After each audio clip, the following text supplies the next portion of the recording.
नमो अरहन्ताणं नमो सिद्धाणं नमो आयर्याणं नमो उवज्जायाणं नमो लोये सव्वसाहुणम्।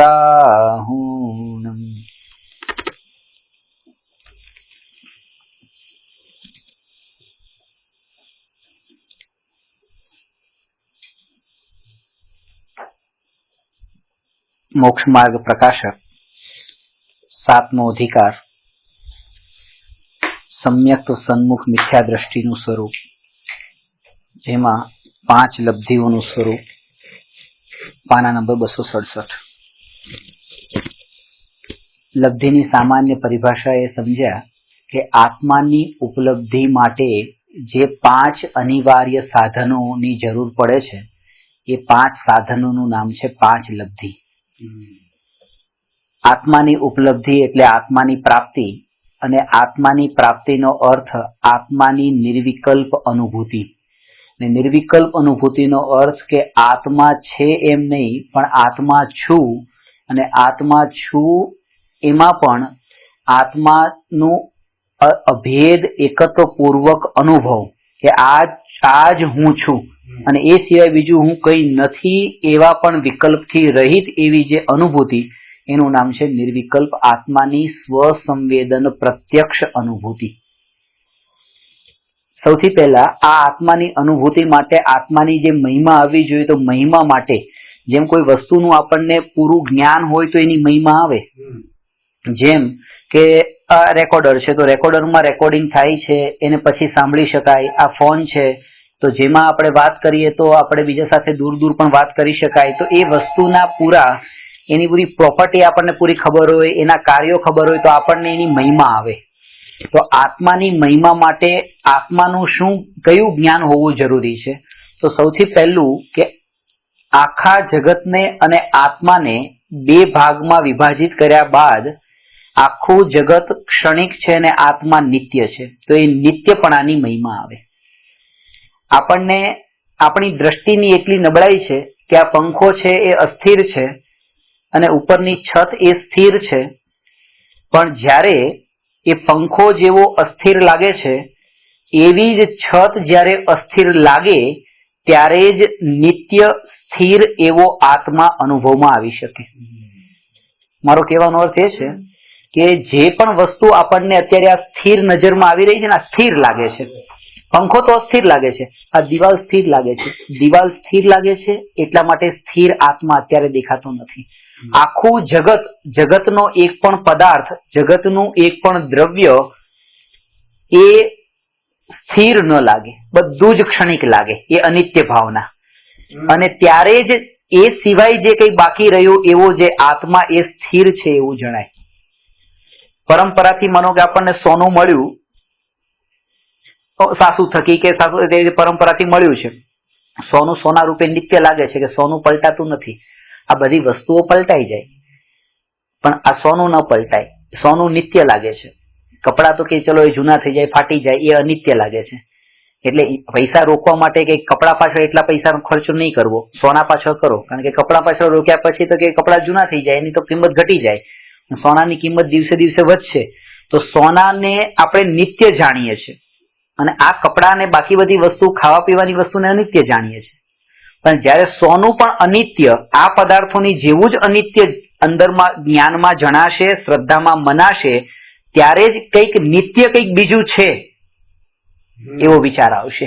અત્યારે વિચાર પણ નથી આવતો, કારણ કે જે અનિત્ય વસ્તુ નિત્યનું સ્થાન લઈને બેસી ગઈ છે, જેના કારણે જે નિત્ય છે એનો લોપ જ થઈ ગયો છે। એની જિજ્ઞાસા, એનું કૌતૂહલ, એના પ્રાપ્ત કરવા માટેની અંદરમાં ઉત્કંઠા આપણે રહી જ નથી। એટલે કે આત્માની ઉપલબ્ધિ ક્યારે થાય છે? જ્યારે આત્માની મહિમા આવે છે।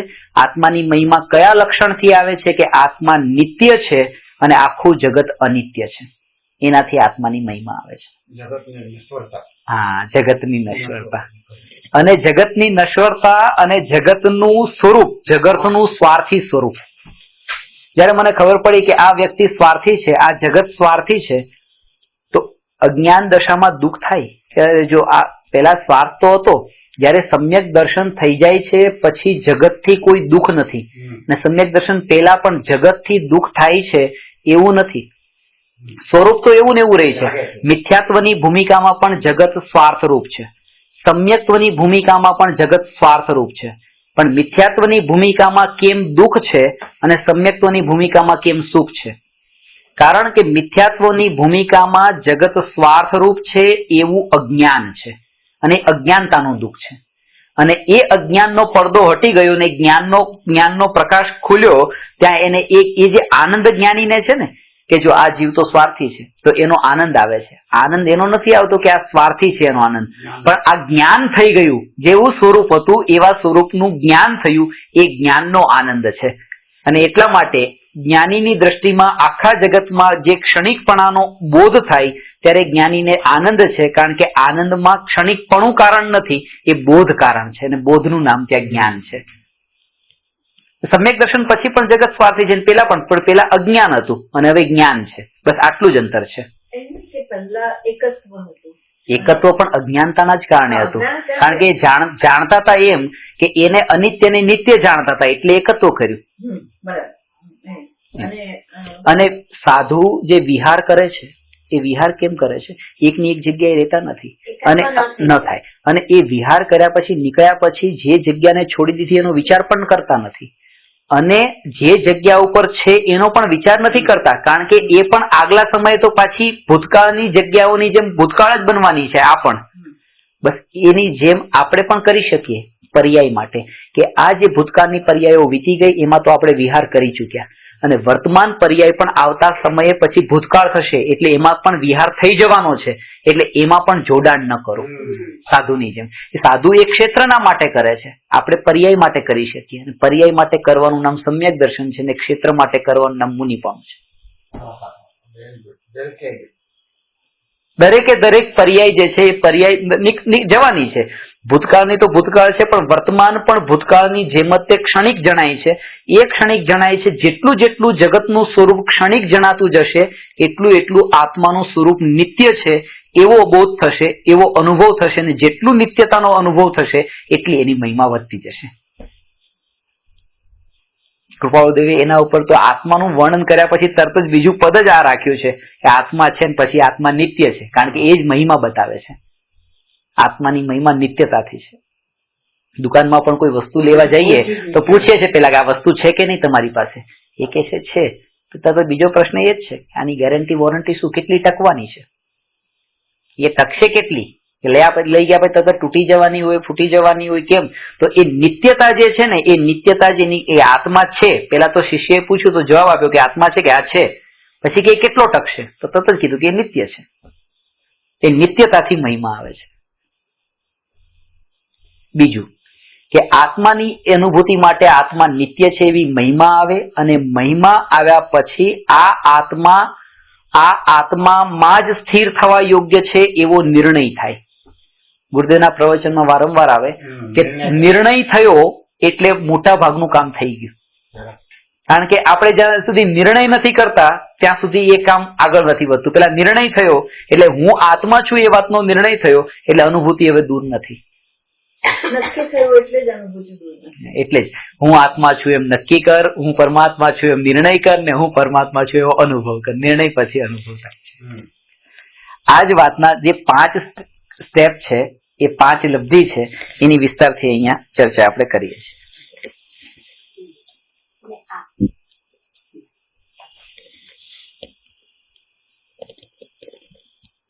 ક્ષયોક્ષમ લબ્ધિ, વિશુદ્ધિ લબ્ધિ, દેશના લબ્ધિ, પ્રાયોગ્ય લબ્ધિ અને કરણ લબ્ધિ. ત્યાં પહેલું છે ક્ષયોક્ષમ લબ્ધિ, જેના હોવાથી તત્વ વિચાર થઈ શકે એવો જ્ઞાનાવરણાદિ કર્મોનો ક્ષયોક્ષમ થાય, અર્થાત ઉદયકાળને પ્રાપ્ત સર્વઘાતી સ્પર્ધકોના નિષેકોના ઉદયનો અભાવ થાય, તે ક્ષય તથા ભાવિ કાળમાં ઉદય આવવા યોગ્ય કર્મોનું સત્તારૂપ રહેવું તે ઉપશમ, એવી દેશઘાતી સ્પર્ધકોના ઉદય સહિત કર્મોની અવસ્થા તેનું નામ ક્ષયોપશમ છે. તેની જે પ્રાપ્તિ તે ક્ષયોપશમ લબ્ધિ છે. બહુ જ સૂક્ષ્મ વાત બતાવી છે. ખાલી આપણે ક્ષયોપશમ શબ્દનો અર્થ એ રીતે લેતા હોઈએ છીએ. ક્ષયોપશમ એટલે ક્ષય વત્તા ઉપશમ બરાબર ક્ષયોપશમ. પણ અહીંયા 3 વાત બતાવી છે: ક્ષય, ઉપશમ અને ઉદય. અને કર્મની જે 47 પ્રકૃતિઓ છે ઘાતી કર્મની, આમ તો 148 પ્રકૃતિ છે ઘાતી અઘાતીની મળીને, પણ એ 47 ઘાતી કર્મની પ્રકૃતિમાં 21 પ્રકૃતિ સર્વઘાતી છે અને 26 પ્રકૃતિઓ દેશઘાતી છે.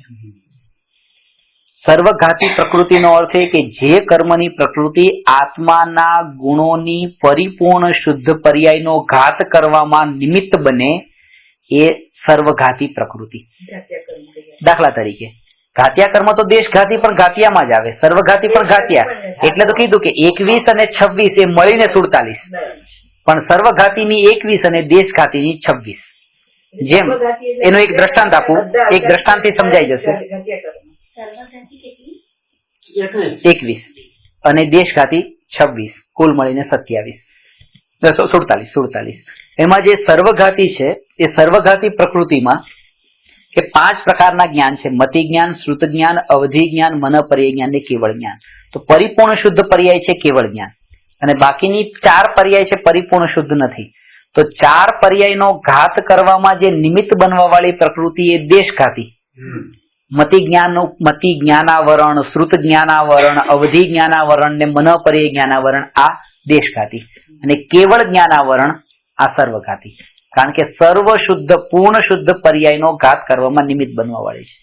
આવી રીતે દર્શન ગુણ લેવાનો, આવી જ રીતે સુખ ગુણ લેવાનો, એમાં શ્રદ્ધા અને ચારિત્ર ગુણ લેવાનો. દર્શન મોહનીમાં શ્રદ્ધા, ચારિત્ર મોહનીમાં ચારિત્ર અને અંતરાયમાં વીર્ય ગુણ લેવો. એ બધું એનું વિશેષ છે. પણ ખાલી આપણે સામાન્ય રૂપે એટલું સમજવાનું કે કોઈ પણ જીવને સમ્યક દર્શનની પ્રાપ્તિ માટે સૌથી પહેલી રિક્વાયરમેન્ટ એ છે કે એને 5 ઇન્દ્રિય અને મનના નિમિત્તથી ક્ષયોપશમ જ્ઞાનનો ઉઘાડ એવો જોઈએ કે એ સ્વ અને પરનો નિર્ણય કરી શકે અને ભેદ જાણી શકે. આ પહેલી રિક્વાયરમેન્ટ છે. અને દરેક સંઘની પંચેન્દ્રિયને ક્ષયોપશમ હોય છે કે પોતે એ નિર્ણય કરી શકે.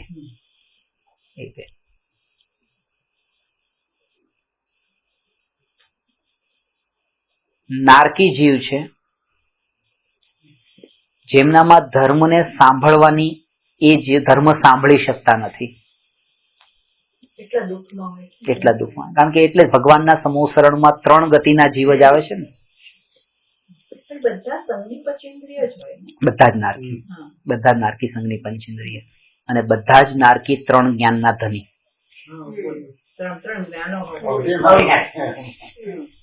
અને એ જ્ઞાન જ દુઃખનું કારણ કે રાગાદી ભાવ વધતા જાય અને જ્ઞાન પણ સાથે વધતું જાય તો એ જ્ઞાન દુઃખનું જ કારણ બને છે.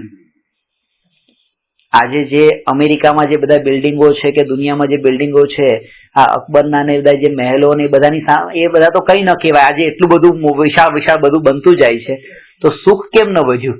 આના કરતા વધારે થયું તો સુખ વધી જવું જોઈએ, ઉલટું દુઃખ વધ્યું. કારણ કે જ્ઞાન વધ્યું છે પણ જ્ઞાનની સાથે રાગ અને દ્વેષ ઘટ્યા નથી, એ પણ એટલા જ વધ્યા છે. એટલા માટે એ કુમતિ અને કુશ્રુત ને કુઅવધિ કહેવાય છે નારકીઓનું જ્ઞાન.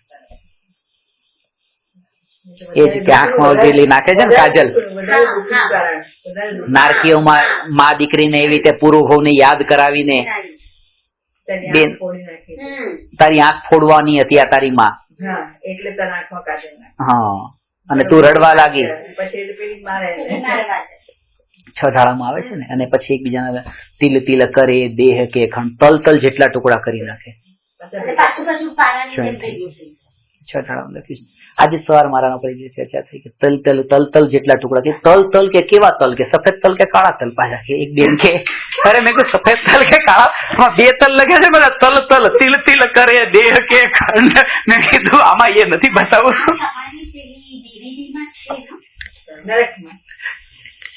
છે ને મારી પાસે. આ એક સીડી તમારી મારી પાસે યાદ આવી. સોરી, આજે એટલે તલતલ જેટલા નારકીઓના એકબીજા ટુકડા કરી નાખે અને એ પાછા મર્ક્યુરીની જેમ પાછા જોઈન્ટ થઈ જાય છે.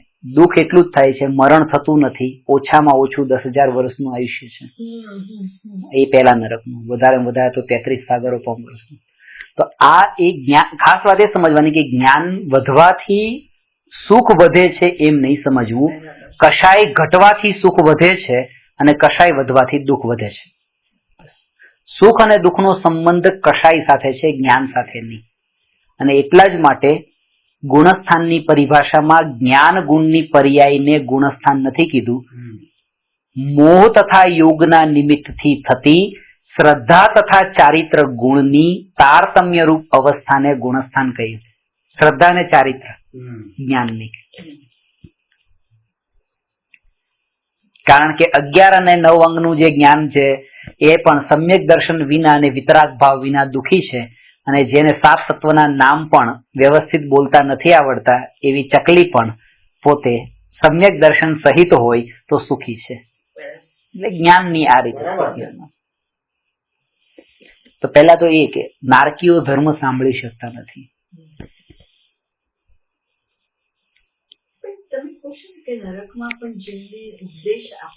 એ તો પૂર્વનો કોઈ એવો ઋણાનુબંધ હોય.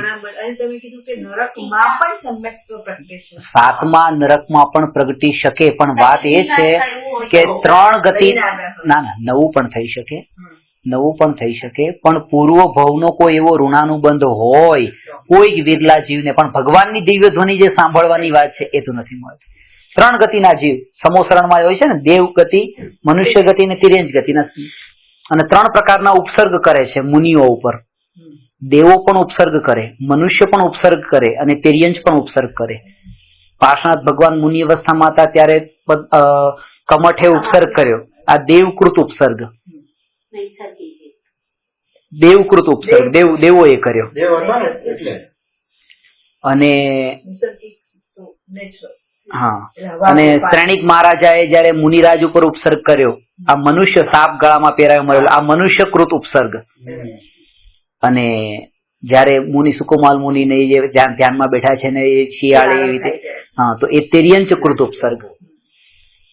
3 ગતિના જીવો ભગવાનની વાણી સાંભળવા આવે છે એ જ મુનિઓ ઉપર ઉપસર્ગ કરે છે. જે સાંભળવા આવતા નથી એ ઉપસર્ગ પણ કરવા આવતા નથી. નારકીઓ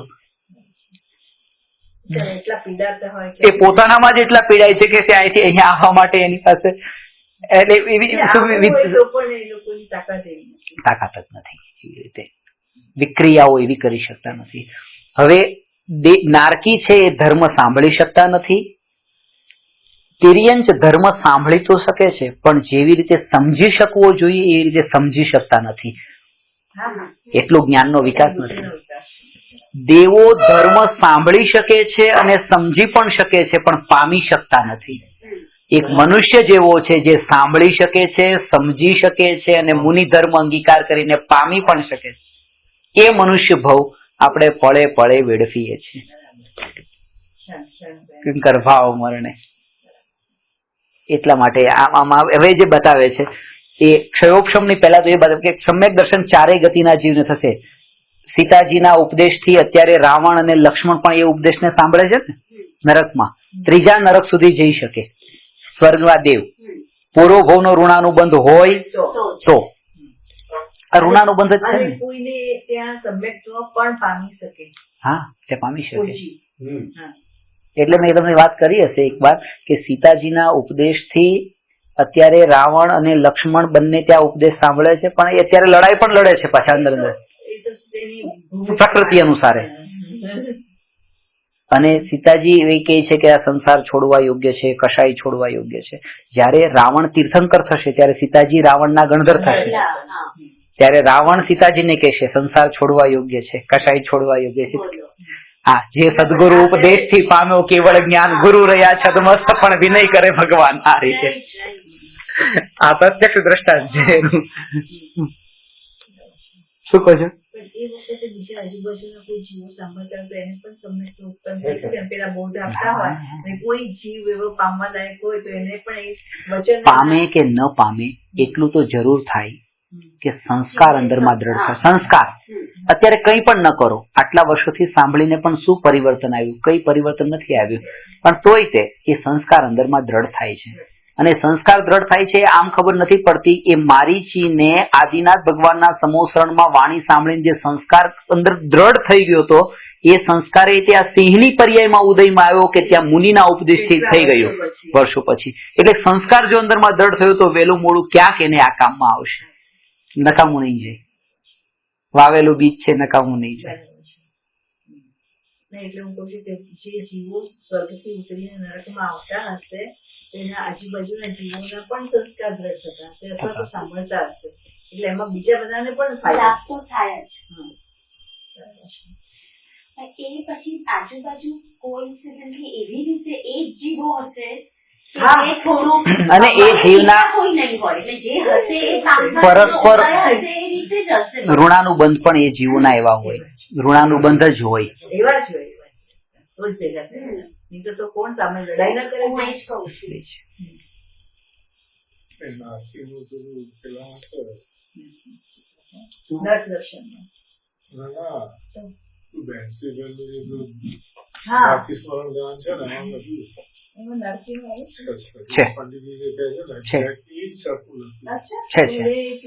તમે કેટલું 98 પાનામાં છે ને? 58.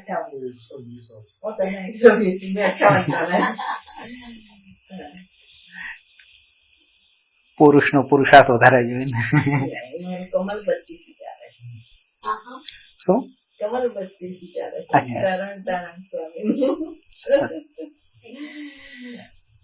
સમજી ગયા? હા, સમજી. નહીં, કમલ એમનું બીજું કઈ ચાલે છે. હવે જો જ્ઞાન, પેલા ક્ષયોક્ષમ જ્ઞાન એટલો જ સ્વપરનો નિર્ણય કરી શકે. જે પર પદાર્થમાં આવો ભેદ કરી શકે છે કે આ મારું છે ને આ પારકું છે, એ સ્વ અને પર વચ્ચે પણ ભેદ કરી શકે છે. એટલે કે પર અને સ્વ વચ્ચે, બે પર પદાર્થો વચ્ચે ભેદનું નામ ભેદ જ્ઞાન છે, ને સ્વ અને પર વચ્ચેનો ભેદ જાણવો એનું નામ ભેદ વિજ્ઞાન છે. ને સમયસારમાં ભેદ વિજ્ઞાનની મહિમા બતાવી છે કે ભેદ જ્ઞાન તો બધા સારી રીતે જાણો છો કે આ ઘર મારું, આ બીજાનું, આ ગાડી મારી, આ બીજાની, પણ કે સ્વ અને પર એવો ભેદ નથી. એમાં તો બધું પર જ છે. પર વચ્ચેનો પરનો જ ભેદ છે. એ પછી સ્વને પણ પર, આત્માને પર માનીએ છીએ. આત્માની જયારે ચર્ચા ચાલતી ત્યારે એમ જ લાગતું હોય ને કે આ કોઈ ટોડરમલજી લખતું હોય કોઈ બીજાની વાત છે, બીજાની સ્ટોરી ચાલે છે.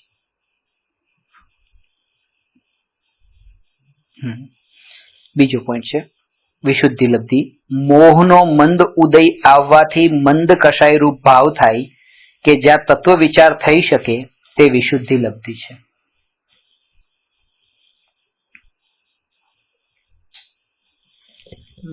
કષાયોની મંદતા આ જોઈએ. અને આની શું જરૂર છે? કષાયની મંદતાની એ જરૂર છે કે ગુરુના ઉપદેશને પ્રાપ્ત કરવા માટે મંદ કષાય જોઈએ. આ એટલો વિનયવાન જોઈએ. ગુરુ પાસેથી જ્ઞાન જોઈતું હોય તો વિનયવાન થઈને, એટલે ભારેલજી ઘણી વખત કહે કે ગુરુના જ્ઞાનની તિજોરીને ખોલવાની ચાવી વિનય છે.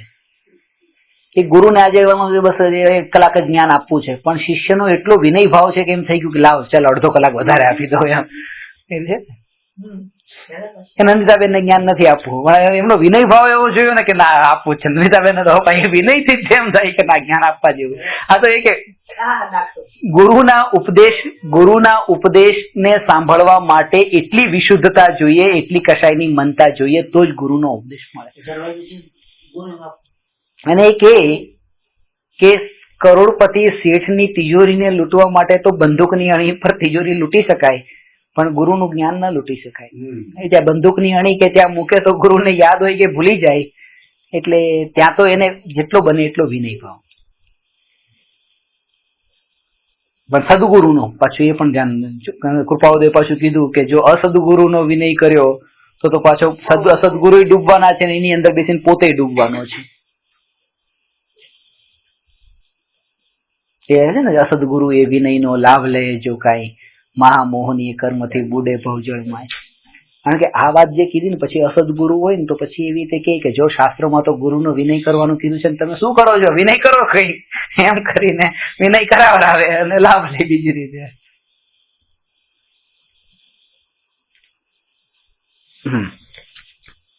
આમાં એક વાત એ પણ છે, વિશુદ્ધિ લબ્ધિ, વિશુદ્ધિ અને શુદ્ધિ.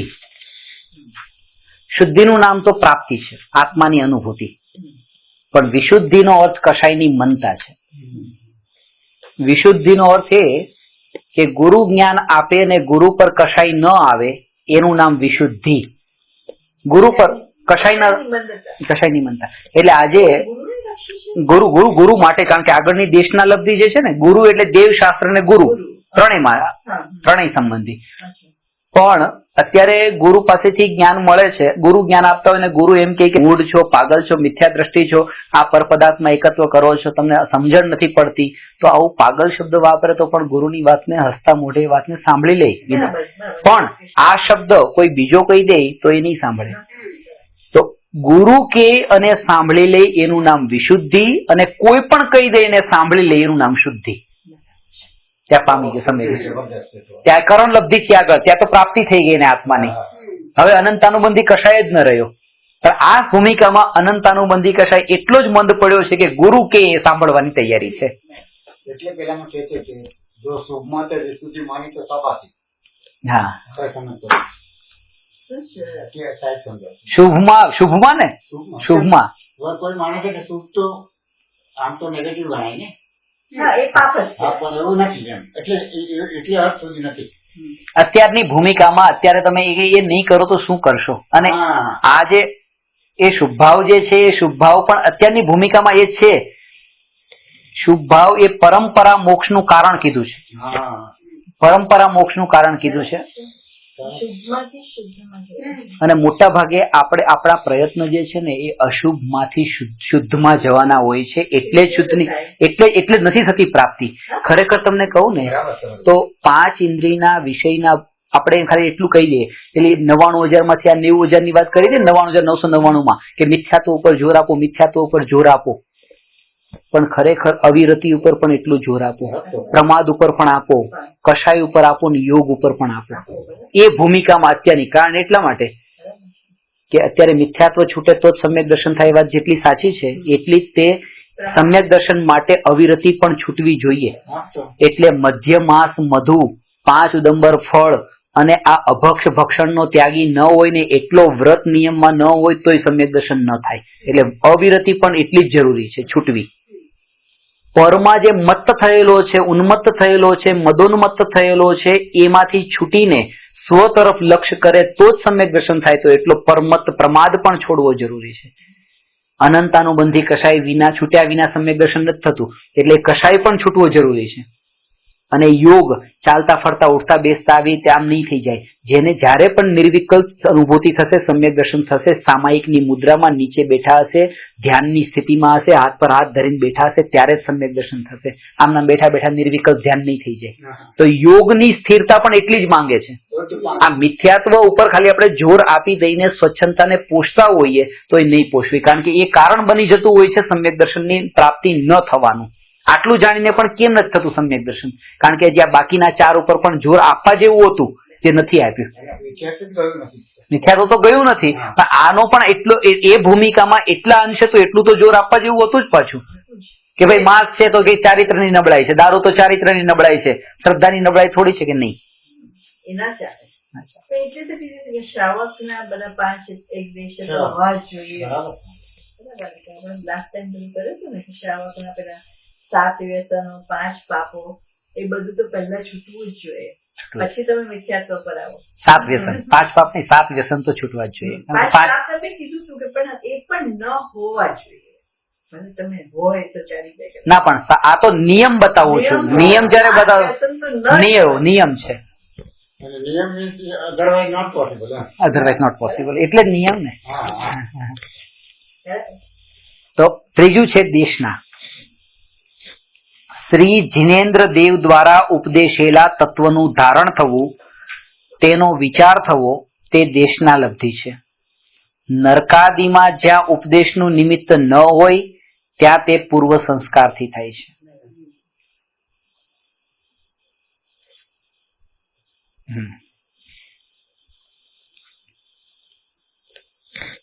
બે પ્રકારના સમ્યક દર્શન છે ને. વધારે ઇમ્પોર્ટન્ટ કેમ આપે છે કે ગુરુના ઉપદેશથી જે મળેલું જ્ઞાન હોય? એમાં એવું છે કે ક્ષયોપશમ અને વિશુદ્ધિ જે થઈ ને એ પછી દેશના, એટલે ક્ષયોપશમ જ્ઞાનથી સંબંધિત છે, વિશુદ્ધિ ચારિત્રથી સંબંધિત છે, પાછું આ જ્ઞાનથી સંબંધિત છે. આ ક્ષયોપશમ, પેલું તો ક્ષયોપશમ આપણને પૂર્વથી મળ્યું અને આના માટે પાછી આમાં આટલી આમાં જરૂરિયાત જ્ઞાનનો વિકાસ થવા માટે તમારામાં સરળતા નહીં હોય તો પણ ક્ષયોપશમ જ્ઞાન હોઈ શકે, પણ ગુરુથી જે જ્ઞાન પ્રાપ્ત કરવાનું છે એ જ્ઞાન માટે તો વિશુદ્ધતા જોશે જ તે. અને એ ચારિત્ર વિશુદ્ધિ છે, એ ચારિત્ર. વિશુદ્ધિની આ દેશનાની મહિમા એ છે કે ગંગા સુધી પહોંચવા માટે ગંગાના નકશાની જેટલી મહિમા છે અને એ નકશાથી દેખીને આપણે ગંગા સુધી પહોંચવાનું છે, એવી રીતે આ ગુરુના ઉપદેશના માર્ગ પર ચાલીને જ તે આપણે એ આત્મા સુધી પહોંચવાનું છે. એટલે દેશના વધારે ઇમ્પોર્ટન્ટ. એટલે આ કાળમાં તો દેવનો ઉપદેશ તો અસંભવ છે આપણા માટે અહીંયા, અને ગુરુનો ઉપદેશ દુર્લભ છે અને શાસ્ત્રનો ઉપદેશ અત્યંત સુલભ છે. એટલે આ કાળમાં તો આપણા માટે એમ કે પેલા કરતા પણ કે મહાવીર ભગવાનનો ફોટો પણ આપણી પાસે નથી, કુંકુદાચાર્યનો ફોટો પણ નથી, પણ ગુરુદેવને તો બોલતી ચાલતી એવી રીતે આવી વિડીયો, ટેપ પ્રવચન આટલું બધું છે. તો આ પહેલાના કાળ કરતા અત્યારે તો આધુનિકતા, જેને ધર્મ કરવો છે એના માટે તો આ ગોલ્ડન ટાઈમ આવ્યો છે, અને જેને પાપ કરવા છે એના માટે ગોલ્ડન ટાઈમ આવ્યો છે, બેયના માટે. સૌથી વધારે શાસ્ત્રની મહિમા આ કાળ, કૃપાળુદેવે એ બતાવ્યું ને, આત્માદિ અસ્તિત્વના જેહ નિરૂપક શાસ્ત્ર, પ્રત્યક્ષ સદગુરુ યોગ નહીં ત્યાં આધાર સુપાત્ર. એટલા માટે કારણ કે ગુરુ તો આંગળીના વેઢે ગણીએ એવા દુર્લભ થઈ ગયા છે, અને શાસ્ત્ર જે છે એ આપણને ઇઝીલી અવેલેબલ છે. બીજું એ કે ગુરુની ઝેરોક્સ ન થાય. ગુરુ મુંબઈમાં છે ને એ વખતે જ કોઈને દિલ્હીમાં જરૂર પડે તો 2 ગુરુ ન કરાય, 1 ના 2 ન થાય, પણ શાસ્ત્ર અહીંયા મુંબઈમાં છે તો એની હજારો કોપીઓ કરીને પણ આખી દુનિયામાં બધી જગ્યાએ પહોંચાડી શકાય.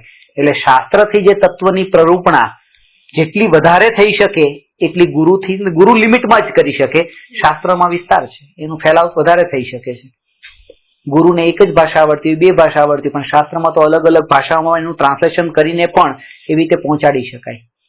પણ છેલ્લે પછી વાત એ જ આવે છે કે એ શાસ્ત્રને સમજાવે કોણ? ગુરુ વગર.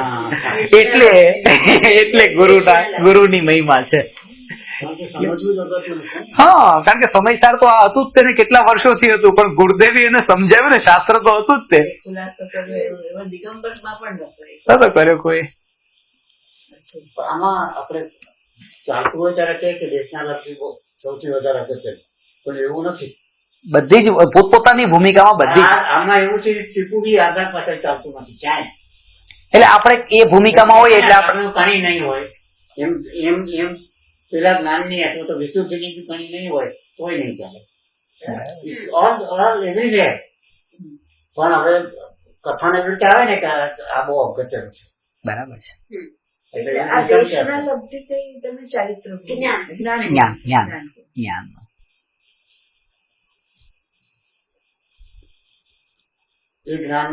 અને એની અંદરમાં ઉત્કંઠા એવી હોય કે 4 જ્ઞાનના ધની મનઃપર્યય જ્ઞાન સુધી પહોંચેલા એવા ગણધર દેવ પણ તીર્થંકર ભગવાનના સમોસરણમાં ગલુડિયાની જેમ બેઠા હોય અને સાંભળતા હોય ભગવાનની વાણીને. એટલે કેટલી અંદરમાં આ 4 જ્ઞાન તો છે, પણ તોય તે આવો, અને એટલે જ આ 4 જ્ઞાન ટક્યા હોય. ખાસ તો આ ભાવ, એ ભાવથી, નહીં તો ટકે જ નહીં. આપણે કેમ આવું થાય કે આપણને એટલો ભાવ એવો ભાવ નથી ને, સાંભળ્યા પછી હમણાં ભૂલી જ જઈએ છે ને, મહત્તા નથી, કેમ નથી ટકતું? અને નાના છોકરાઓને પણ જે યાદ રહી જાય એનું કારણ કે એ વખતે એટલું કપટ એવું માયાચાર બહુ કઈ એવું બધું નથી જેટલું મોટા થયા પછી વધતું જાય એટલે બિલકુલ કોરી પાટી છે ને એટલે વધારે વિશુદ્ધિ છે એટલે દેશના જેમ ઉંમર છે અને મોહ માયા વધે કારણ કે એટલા બધા રાગદ્વેષનો ભાવો ભેગા કરેલા હોય ને બાકી જે વધતા જાય ને એટલે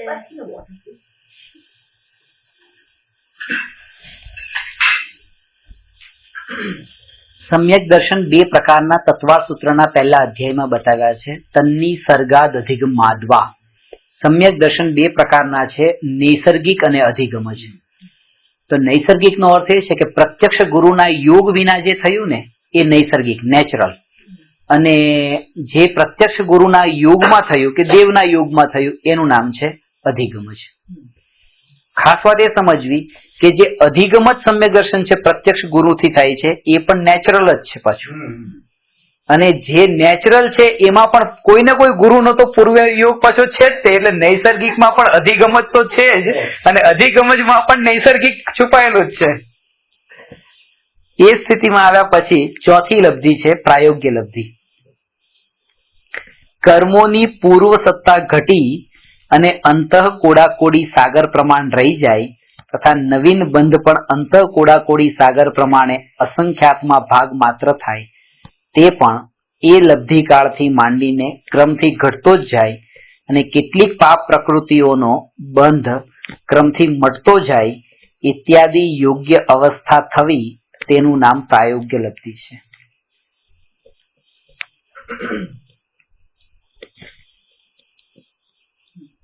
આનો આપણે સિમ્પલ અર્થ એ કે જે ગુરુનો ઉપદેશ સાંભળ્યો, જે દેશના સાંભળી એ દેશનાને હવે જીવનમાં અપનાવવાનું શરૂ કર્યું. દેશનાનું નામ થિયોરી છે તો પ્રાયોગ્યનું નામ પ્રેક્ટિકલ છે, અને પ્રેક્ટિકલનું ફળ પ્રાપ્તિ છે એ કર્મલબ્ધિમાં આવે છે. આ બધું ડિટેલમાં વધુ સમજાવ્યું છે કર્મની પ્રકૃતિના ભેદ પ્રભેદ સાથે, એ બધામાં હું તમને નથી લઈ જતો. અને સિમ્પલ તમે સમજો તો અંત કોડાકોડી એટલે કરોડ ગુણ્યા કરોડ ને સાગરની જે બધી પરિભાષા છે એ, અને અંત કોડાકોડી એટલે અંદરનો કાળ. અંત કરોડ ગુણ્યા કરોડ સાગર થી અંદરનો કાળ એ અંત કોડાકોડી સાગર, અને એટલો જ જેનું પરિભ્રમણ બાકી હોય ત્યારે જ પછી આ પ્રાયોગ્ય લબ્ધિમાં પ્રવેશે છે. જે થોડો કાળ બાકી હોય એને જ પ્રાયોગ્ય લબ્ધિ હોય, ખરો પુરુષાર્થ ત્યારે શરૂ થયો હોય. આ બધું બેસિક પાયો પાકો કર્યો આપણે પહેલા 3 લબ્ધિઓ. હા એકદમ બરાબર છે.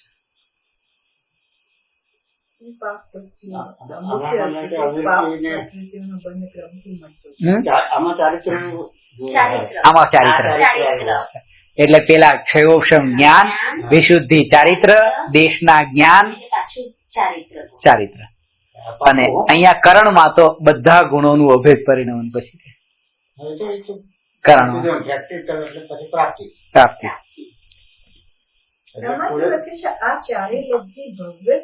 હવે આગળ લઈએ છીએ, બંનેને હોય છે. હા, ભવ્ય પણ પહોંચી જાય છે, પહોંચી જાય છે.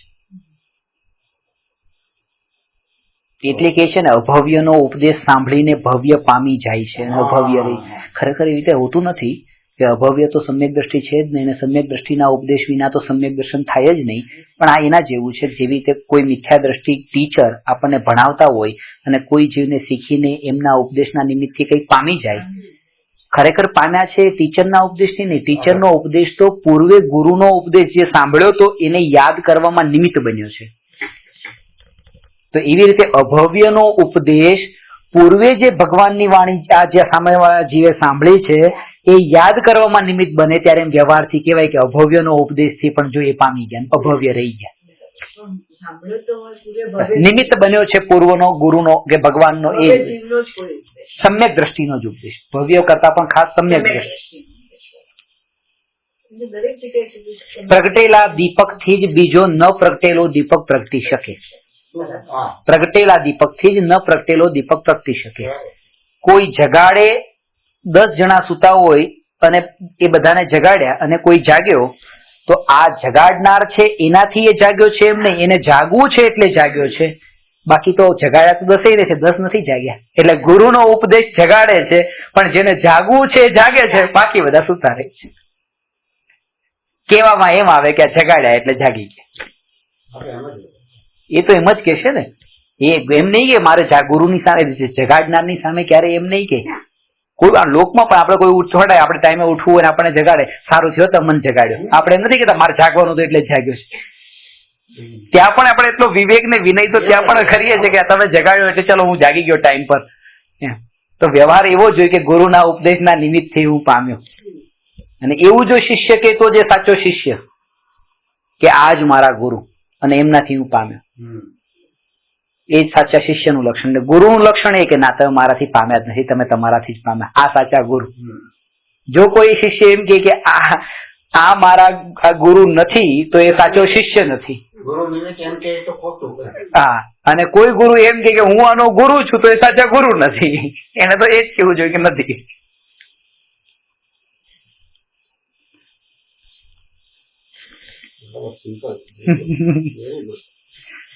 એ ચારેય લબ્ધિ ભવ્ય તથા અભવ્ય બંનેને હોય છે. એ 4 લબ્ધિઓ થયા પછી સમ્યક્ત્વ થાય તો થાય અને ન થાય તો ન પણ થાય, એમ શ્રી લબ્ધિસાર ગાથા 3 માં કહ્યું છે. માટે એ તત્વ વિચાર વાળાને સમ્યક્ત્વ હોવાનો નિયમ નથી. પણ એક વસ્તુ એ છે કે સમ્યક્ત્વ હોવા વાળાને તત્વ વિચાર વાળાને સમ્યક્ત્વ હોવાનો નિયમ નથી, પણ એનો અર્થ એ નથી કે તત્વ વિચાર નહીં કરવો. આ વાત ખાસ સમજવી, કારણ કે અત્યારે આપણે આ જ કરી શકીએ છીએ. ઓફિસ થી ઘરે આવતા હોય, ઘરથી ઓફિસ જતા હોય, રસ્તામાં ચાલતા ફરતા ઉઠતા બેસતા દરેક ક્રિયાના અંદર આપણે બીજું શું કરી શકીએ? વાંચવાનું સાંભળવાનું બધે ન હોય, એક તત્વનો વિચાર જ કરી શકીએ. તત્વ વિચારના બળે તે આપણે આપણા નિર્ણયને દ્રઢ કરી શકીએ. તત્વ વિચારની એટલે મહિમા બતાવી છે. તત્વ વિચાર એટલે એ જ કે અત્યારે જે ડિસ્કશન હું તમારી સાથે કરું છું ત્યારે તમે નથી, હું પોતાની જાત સાથે જ આ વાત કરું છું. પોતાની સાથે જ ત્યાં વિચારને પોતાની સાથે જ વાત કરવી, એકલા પોતાની સાથે યુક્તિથી અલગ અલગ રીતે પોતાને જ તે સમજાવવો કે ભાઈ આમ જો આમ ન હોય, આનું સ્વરૂપ આમ છે, આ સ્વરૂપ આ છે, આ જગત ક્ષણિક છે, આત્મા નિત્ય છે, હું અનંત જ્ઞાન વાળો છું. આ જગતના પદાર્થોમાં પણ કેટલાય પદાર્થો નિત્ય છે, પણ એમાં સ્વસંવેદન પ્રત્યક્ષનો સ્વભાવ નથી. સુમેરુ પર્વત જે છે ને એ તો અનાદિ અનંત છે, એ પણ નિત્ય છે. નિત્યની મહિમાની વાત કરીએ તો આત્મા જેમ નિત્ય છે, સુમેરુ પર્વત પણ નિત્ય છે. પણ આત્મામાં જેમ સ્વસંવેદન પ્રત્યક્ષનો સ્વભાવ છે, સુમેરુ પર્વતમાં એ નથી. એટલે આ જાણતા હજુ આત્માની વિશેષ મહિમા આવે કે નિત્ય તો છે જ, પણ સ્વસંવેદન પ્રત્યક્ષ જેનો સ્વભાવ છે એવો આ આત્મા નિત્ય છે.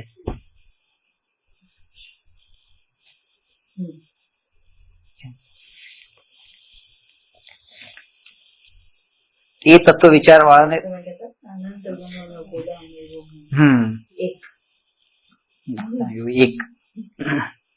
એકત્વ.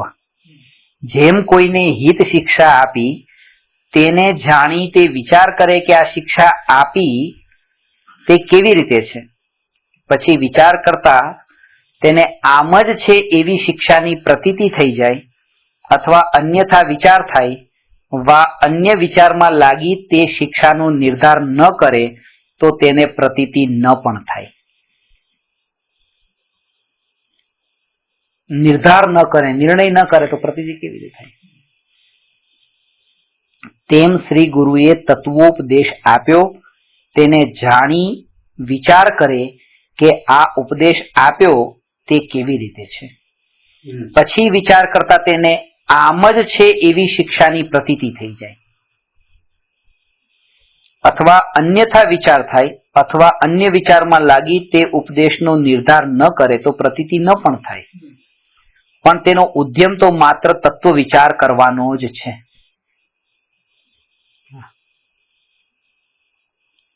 પ્રાયોગ્યનું આ અધર નેમ છે. પ્રાયોગ્યનો અર્થ જ એ છે તત્વ વિચાર. કારણ કે પ્રેક્ટિકલ એ શું કરશે? તત્વનો વિચાર કરશે.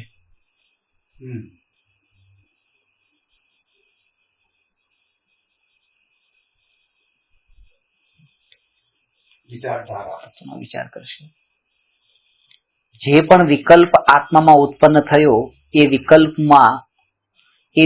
તે હું નહીં, મને થયો નથી, મને થયો નથી, મને હું જાણનાર પણ કોને? વિકલ્પ. આમાં એવું છે કે વિકલ્પનો જાણનાર એવો પણ જ્યાં સુધી વિકલ્પ રહે છે ત્યાં સુધી દ્રષ્ટિ વિકલ્પમાં જ અટકેલી રહે છે. એટલે પછી આ જે વિકલ્પ થાય છે, હું એનો જાણનાર છું, જે વિકલ્પો આવે બસ માત્ર જાણું એમ નહીં. એટલે ગુરુદેવ કહેતા કે જાણનારને જે જાણે છે તેને બધું જ પછી બધાનું પછી જાણનાર રહી શકે છે, પણ જાણનારને જે ન જાણી શકતો હોય, એનો જ જ્ઞાતા ન રહી શકતો હોય તો જગતનો જ્ઞાતા કેવી રીતે રહે? જે જ્ઞાતા રહેવા વાળું તત્વ છે એનો જ જ્ઞાતા એ નથી રહેતો તો પછી એ જગતનો જ્ઞાતા કેવી રીતે રહી શકે?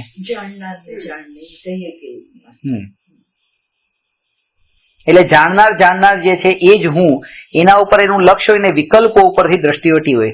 પછી જયારે વિચાર કરતા કે આ વિકલ્પમાં એકત્વ કરવાનો અર્થ એ છે કે પોતે આત્મહત્યા કરવા માટેની તૈયારી છે, મરવા તૈયાર થઈ જાય છે. વિકલ્પમાં એકત્વ કરવું એટલે પોતે મરવાની તૈયારી બતાવવી, પણ એ મરવાની તૈયારી બતાવવા માટે પણ તૈયાર છે. આ એના જ એવી સ્થિતિ છે કે ભમરાનું આવે છે ને કે ભમરો એક એની લોલુપતાના અંદર એના અંદર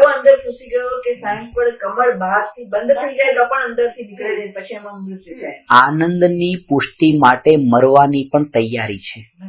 આ જ સ્થિતિ એવી છે કે આપણને કોઈ વિકલ્પ ઉત્પન્ન થયો ને કે દયાનો, દાનનો, ભક્તિનો આ વિકલ્પ થયો અને એ વિકલ્પથી આપણને માન મળે છે. આ વિકલ્પનું માન કે બહુ સારું કામ કર્યું, તો એ માનની પુષ્ટિ માટે એ વિકલ્પ કયો? વિકલ્પ તો મરી જવાનો છે, પણ પોતાની એ વિકલ્પમાં એકત્વ કરવું ગમે છે કે મને આ ભાવ આવ્યો, કારણ કે એ વિકલ્પથી આનંદ લાગે છે પાછો.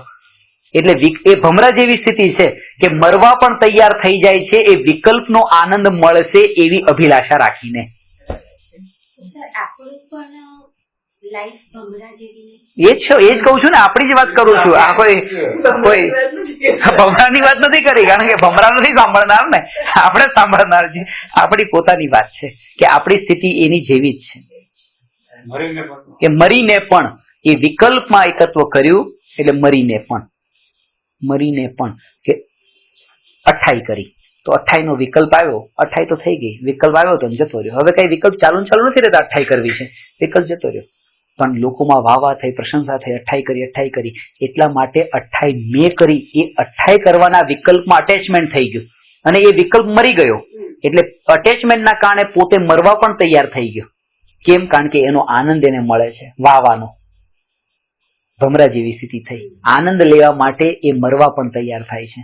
અને જ્ઞાનીનું આ તત્વ વિચાર આવો ચાલતો હોય કે પોતે પોતાના નિત્યપણામાં એકત્વ રાખે છે, જેના કારણે થઈને આ વિકલ્પ જે થયો એનું એકત્વ સહજ થતું નથી, મરતા જ નથી. પછી એ ભાવ મરણ થતું નથી, કારણ કે આનંદની અભિલાષા ટળી ગઈ છે.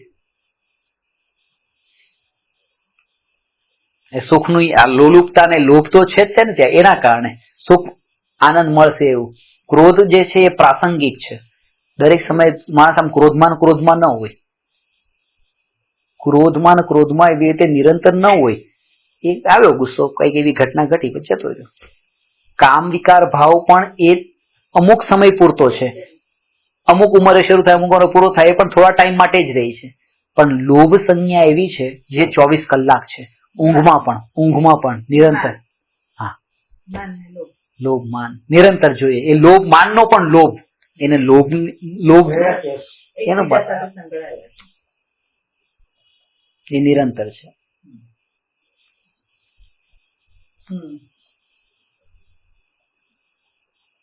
બસ પોતાની સાથે એકલો પોતાનો જ જો વિચાર કરે ને, અત્યારે બીજાના વિચારોમાં એટલા આપણે જોડાયેલા હોઈએ છીએ, એના કારણે જ પોતાનો વિચાર કરવાનો સમય નથી મળતો. આ જીવના પરિણામ કેવા છે, આ જીવના પરિણામ કેવા છે, આ જીવના, એમાં આ પોતાનો જ પરિણામ ખ્યાલમાં નથી આવતો. આ રીતે તમે બહુ વિકલ્પ કરવા વાળા છો, તમે બહુ વિકલ્પ કરો છો, આ તમારી ભૂલ છે. બહુ વિકલ્પ નહીં કરો તમે, પણ આ તમારી ભૂલ છે. પણ આ મારી ભૂલ નથી કે મેં તમને વિકલ્પ વાળા જોયા. તમને વિકલ્પ થયા છે, તમારી ચારિત્રની નબળાઈ છે. વિકલ્પ થાય, જ્ઞાનીઓને પણ શાસ્ત્ર લખવાના વિકલ્પ થાય, એ ચારિત્રની ભૂલ છે. અને કોઈ જીવને વિકલ્પ સહિત દેખવો એ શ્રદ્ધાની ભૂલ છે. સમ્યક દ્રષ્ટિ એને એ રૂપે કેમ જોઈએ? એટલે કોઈ ગમે એવું અહિત કરવા વાળો પણ વિકલ્પ કરે તો એ સમયે જો ભગવાન આત્મા કેમ ન જણાયો? આ મારા માટે ભગવાન આત્મા જ છે, બસ આ મારા માટે ભગવાન આત્મા જ છે, એ જ દ્રષ્ટિ કેમ ન રહે? જો એ દ્રષ્ટિ રે, બસ એ દ્રષ્ટિ રહી તો એ વિકલ્પ પછી એને કહેવાનું, જો તમે આ વિકલ્પ નહીં કરો ને, એ મારે તમને ક્યારે કહેવું પડે છે? જ્યારે તમને વિકલ્પની પર્યાય વાળા જોઉં છું ત્યારે. જ્યારે ભગવાન આત્મા તરીકે જોઉં ત્યારે મારે બોલવાનું કઈ રહેતું જ નથી, કારણ કે ભગવાનને શું કહેવાનું? ત્યાં મૌન થઈ જાય છે. એમાં કલ્યાણ એનું નથી થતું, કલ્યાણ પોતાનું થઈ જાય છે, કારણ કે જે કહેવાના વિકલ્પ મારા આત્મામાં ઉત્પન્ન થતા હતા બીજા માટેના, એ વિકલ્પથી હું છૂટી ગયો. આ દ્રષ્ટિ પલટાઈ જવાથી પોતાને ભગવાન માનવું એટલે સર્વ ભગવાન સમજે. સમાપ્તિ થઈ બસ. પહેલા પોતાને માને તો પોતાને માને. જટિલ રહ્યા બરાબર છે.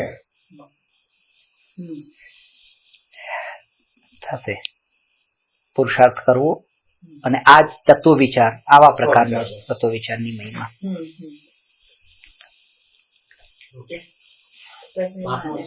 એક સેકન્ડ.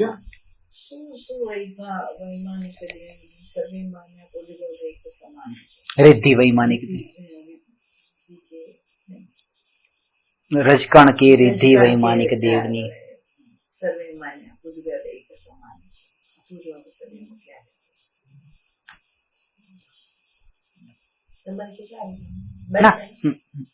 આગળ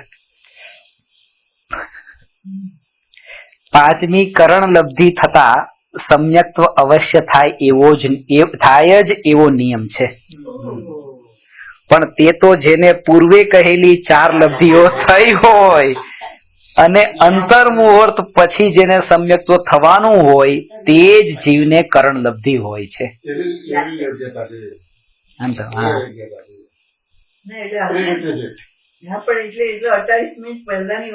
હા, સમ્યક દર્શન કર્યા, આ ખરો સમ્યક્ત્વ સન્મુખ થયો. એ કરણ લબ્ધિ વાળા જીવને બુદ્ધિપૂર્વક તો એટલો જ ઉદ્યમ હોય છે કે તે તત્વ વિચારમાં ઉપયોગને તદરૂપ થઈ લગાવે, તેથી સમયે સમયે તેના પરિણામ નિર્મળ થતા જાય છે. તન્મય થઈને, એંગ્રોસ થઈને, તે રૂપે થઈને પૂરે. આ જે વાત બતાવી ને, તત્વ વિચારમાં ઉપયોગને તદરૂપ થઈને લગાવે.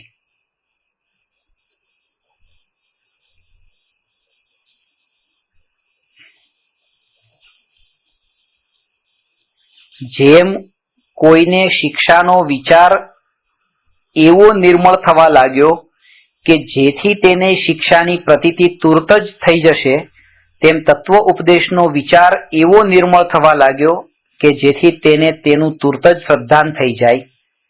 વળી એ પરિણામોનું તારતમ્ય કેવળ જ્ઞાન વડે દેખ્યું તેનું કર્ણાનુયોગમાં નિરૂપણ કર્યું છે. હવે આ કર્ણાનુયોગની દ્રષ્ટિએ ત્રણેય પ્રકારના પરિણામ, અધઃકરણ, અપૂર્વકરણ અને અનિવૃત્તિકરણ, એ ત્રિકરણ પરિણામ વિશે અહીંયા વર્ણન કરે છે.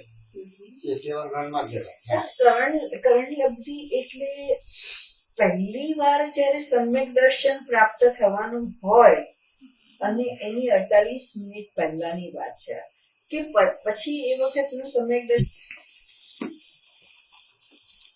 નમો અરહંતાણમ નમો સિદ્ધાણમ નમો આયરિયાણમ નમો ઉવજ્જાયાણમ નમો લોએ સવ્વસા.